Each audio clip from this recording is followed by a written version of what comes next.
Hello दोस्तों। मैं कविता देवभूमि उत्तराखंड के खूबसूरत शहर नैनीताल से आप सभी का स्वागत करती हूँ। कैसे हैं आप सब लोग? आशा करती हूँ आप सब लोग अच्छे से होंगे।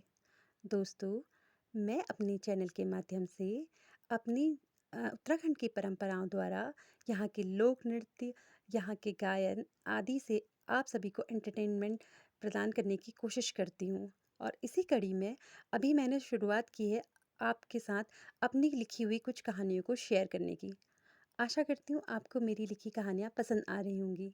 लेकिन अगर मुझसे कोई त्रुटि हो तो मैं आपसे क्षमा प्रार्थी हूँ। और इसी कड़ी में मैं आज आपके सामने एक नई कहानी प्रस्तुत करने जा रही हूँ, जिसका शीर्षक है पगला सहायक। हाँ दोस्तों, एक पगला जो कि आगे चलकर सहायक किस तरह बना, उसकी कहानी आज मैं आपके साथ शेयर करूँगी। कहानी एक छोटे से शहर की है, जहाँ करुणा अपने पिताजी के साथ रहती थी। माता का बचपन में ही उसके देहांत हो गया था और उसके पिता वहाँ एक कोठी में होमगार्ड थे। वहाँ जिस कोठी में होमगार्ड थे, उनके मालिक विदेश में रहते थे और वो ही उस घर की पूरी देखभाल करते थे। उसी के पीछे उन्हें एक छोटा सा कमरा रहने के लिए मिला था। करुणा अपने पिता के साथ वहीं रहती और पढ़ाई करती थी। करुणा की एक बहुत अच्छी सहेली थी जिसका नाम अनन्या था। पर अनन्या बहुत प्रतिष्ठित परिवार से थी और उसके पिता होटल व्यवसायी थे। करुणा दिल की बहुत अच्छी नेक दिल थी। वो हमेशा अपने पिता के साथ काम में हाथ बटाया करती थी।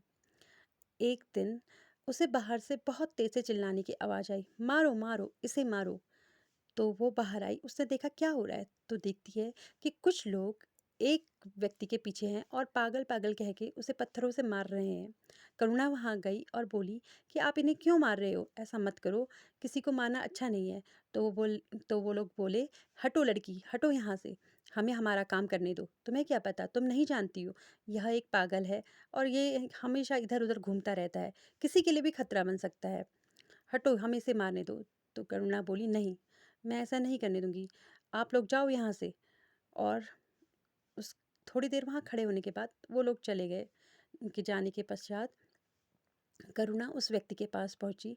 वो व्यक्ति बहुत घबराया हुआ था। बोली, अरे भाई, ये लोग तुम्हें क्यों मार रहे थे, तुमने ऐसा क्या अपराध किया? तो उसने बोला, कुछ अपराध नहीं किया बहन, मेरा अपराध इतना है कि इन सब लोगों ने मुझे पागल घोषित कर दिया, पर मैं पागल नहीं हूँ। तो फिर कौन हो?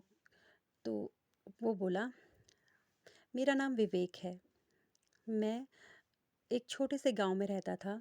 एक बार बादल फटा और ऐसी तबाही आई जिसमें मेरा पूरा घर बर्बाद हो गया और मेरी बीवी और मेरा एक मासूम सा बच्चा भी उस तबाही का शिकार हो गया। उस दुर्घटना से मैं इतना आहत हुआ कि मैं विचलित हो गया और कुछ दिन तक मुझे समझ नहीं आया कि मैं क्या करूं, कहाँ जाऊं। ऐसे इधर उधर भटकता रहा और लोगों ने मुझे पागल समझ लिया। कोई मुझे मारता तो कोई दया करके रोटी भी देता। ऐसे ही इधर उधर भटकता मैं अपना जीवन बिता रहा हूँ। पर हाँ बहन, मेरा विश्वास करो, मैं पागल नहीं हूँ।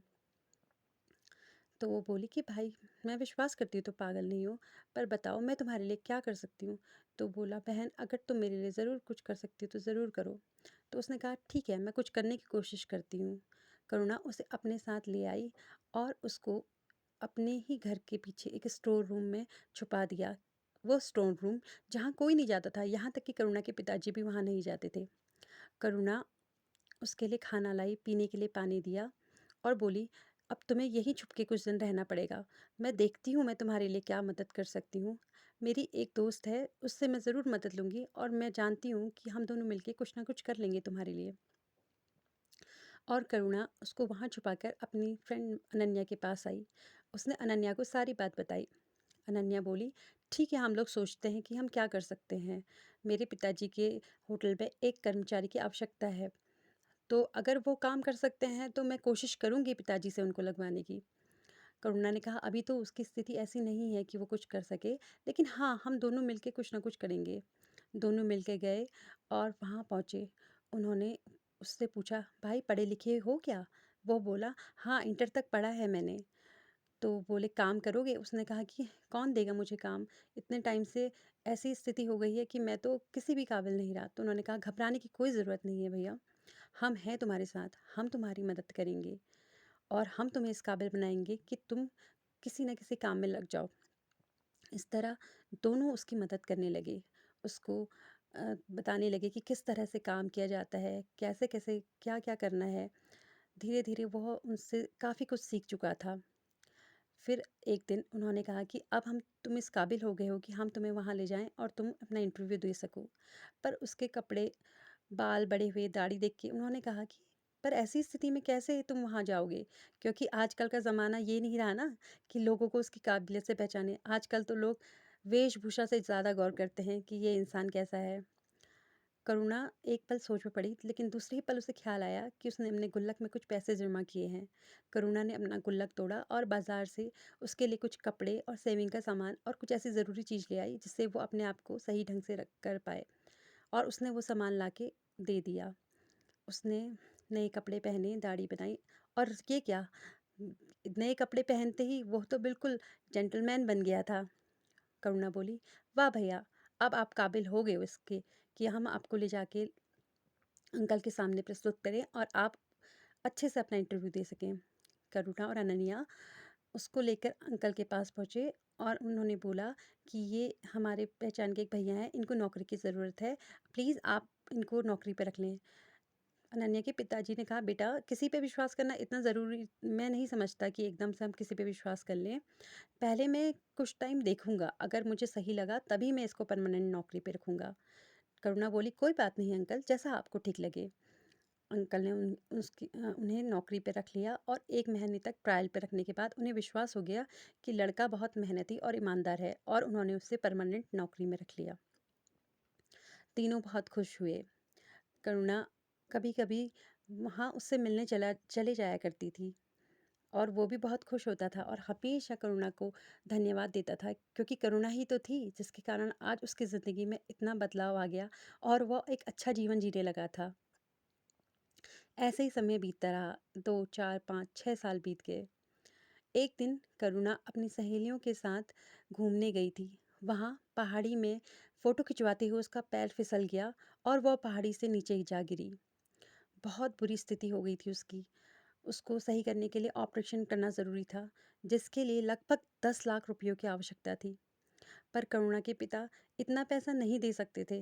वो बहुत गरीब थे। मुश्किल से इधर-उधर चंदा इकट्ठा करने के बावजूद भी वो सिर्फ 2 लाख रुपए जुटा पाए। 8 लाख रुपयों की अभी भी आवश्यकता थी। उनकी समझ में नहीं आ रहा था कि वो क्या करें। तभी अनन्या भी रोती हुई अपने होटल से जा रही थी। तभी विवेक की नज़र उसमें पड़ी। उन्होंने कहा, अनन्या क्यों रो रही हो?" अनन्या ने सारी बात बता दी कि किस तरह करुणा पहाड़ी से नीचे गिर गई और आज उसकी क्या दशा है। अपनी उस मुँह बोली बहन की ऐसी दशा सुनकर उससे रहा नहीं गया। बहुत भागा, समझ में नहीं आया कहाँ जा रहा था। दौड़ के बैंक की तरफ गया और अभी तक जो उसने जमा पूँजी की थी, जो करीब 8 लाख रुपए से थोड़ा ज़्यादा थी, सिर्फ 50,000 रुपये उसके बैंक में बचे। बाकी के 8 लाख रुपए निकाल के वह ले आया और सीधे हॉस्पिटल की तरफ भागा, और बहुत पैसे वहाँ जमा करने के बाद बोला कि आप जल्द से जल्द मेरी बहन का इलाज करा दीजिए। इस तरह करुणा का इलाज चला और 1 डेढ़ महीने बाद करुणा ठीक हो गई। अनन्या ने करुणा को जाकर सारी बात बताई कि किस तरह भैया ने अपनी सारी जमा पूँजी उस पे लगा दी। करुणा की आँखों से आँसू आ गए। उतने में विवेक उससे मिलने आया, तो वो बोली, भैया ये क्या? अपनी सारी जमा पूँजी मेरे पीछे लगा दी? तो वो बोला कि बहन, तुम्हारी ही वजह से तो ये जमा पूँजी हो पाई थी।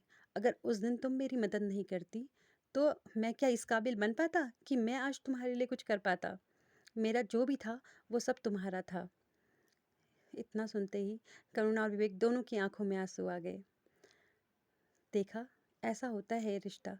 ज़रूरी नहीं है कि जो हमारे दिल के रिश्ते हों, जो हमारे अपने हों, वो ही हमेशा अपने हों।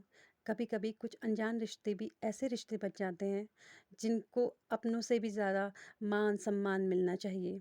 और ऐसी ही थी करुणा और विवेक की कहानी।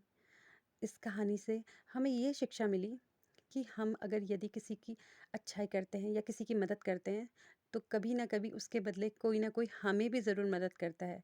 और ये भी शिक्षा मिलती है कि किसी किसी को ऐसे नाकाबिल नहीं समझना चाहिए। अगर कोई काबिल हो तो उसकी मदद ज़रूर करनी चाहिए। दोस्तों, एक छोटी-सी कहानी आपके साथ शेयर करी, आशा करती हूँ आपको पसंद आई होगी। लेकिन हाँ, अगर बीच में कुछ त्रुटि हो गई हो या मैं कुछ सही से नहीं आपको समझा पाई, तो माफ़ी चाहूँगी। मेरी इस कहानी को सुनने के लिए आप सभी का धन्यवाद। Thank you so much and love you all. Take care.